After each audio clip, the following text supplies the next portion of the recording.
大家问千万字，大家要和大家做伙来捌一字。10多年前，高雄大鸡蛋拄做好的时，有人讲大念卵，其实一个是用文音，一个是用意思来表达。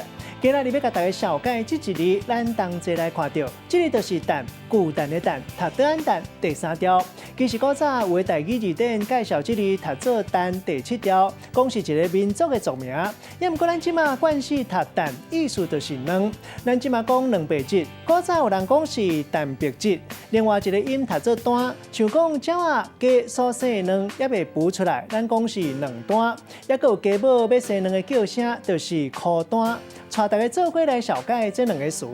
头一个，咱同齐来看到，头一个就是读做皮蛋，这是一款的食物，用石灰、黏土、盐、猪仔壳、甲水淋做伙，甲鸡卵也是鸭卵包起来生，卵白会蒸做汤羹，卵仁是青色，小可有臭料咸味，也毋过足好食，都有真侪人足爱食。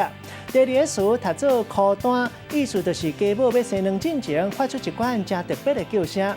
咱用一句话来举例，甲这两个词合做伙。譬如讲阿明讲伊细汉的时，伫庄脚所在，听到鸡母咧孵蛋，伊就知影讲有两蛋通食。有诶食袂起，就会卖互人做皮蛋。虽讲有臭料破味，算是足好食。